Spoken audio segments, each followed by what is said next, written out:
Start. सभापति जी, मैं budget की मांगों का समर्थन करने के लिए खड़ा हुआ हूं। आज जो बहस हो रही है उसमें इधर या उधर के साथियों ने हिस्सा लिया है।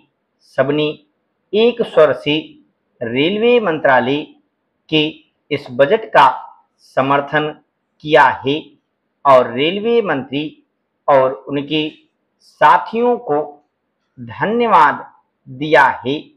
यही इस बात का प्रमाण है कि हमारा रेलवे बजट ऐसा बजट है जिससे हमारे देश के विकास कार्यों में काफ़ी मदद मिलेगी और इसका काफ़ी प्रसार होगा।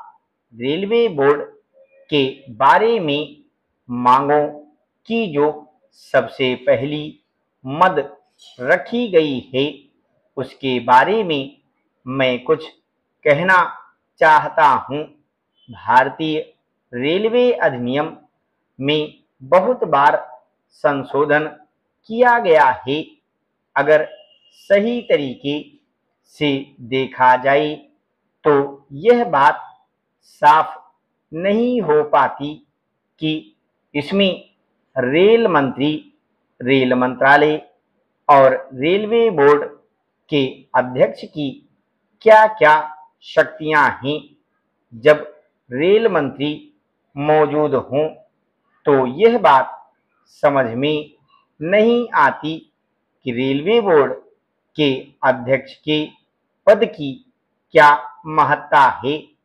मैं ऐसा समझता हूं कि यह बहुत ही पुराना अंग्रेजों के जमाने का बनाया हुआ कानून है जिसमें सुविधा के अनुसार संशोधन हो चुके हैं और अभी भी इसमें काफ़ी संशोधन की गुंजाइश है।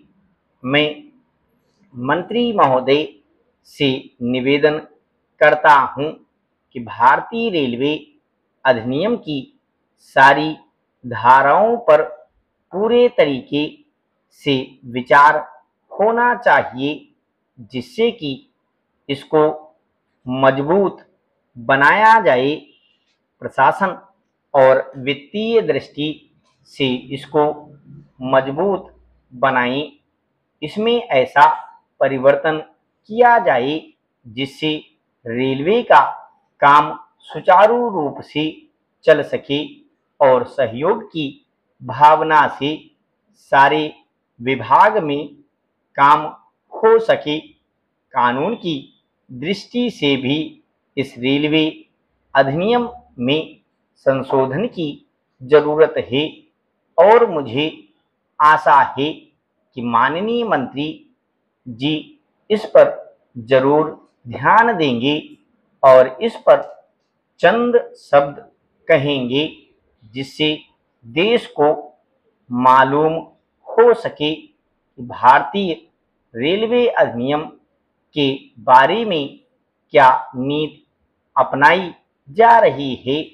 महोदय, सारे देश में रेलवे में किराया नहीं बढ़ाया गया है। यात्रियों को आम तरीके से सुविधाएं दी गई हैं। जिस तरह से इस देश में रेलवे के अंदर अनुशासन लाने के लिए उन्होंने प्रयत्न किया है उसका बहुत महत्व है। इससे देश को बहुत मार्गदर्शन प्राप्त हुआ है।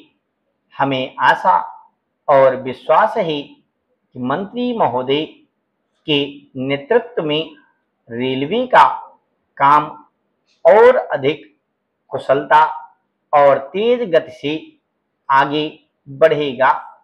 सभापति महोदय, संसद में बहस चल रही थी कि देश में जो विद्वान लोग हैं, जो वैज्ञानिक हैं या जिनके द्वारा इस देश की उन्नति हो सकती है, उन लोगों के साथ कोई अन्याय ना हो,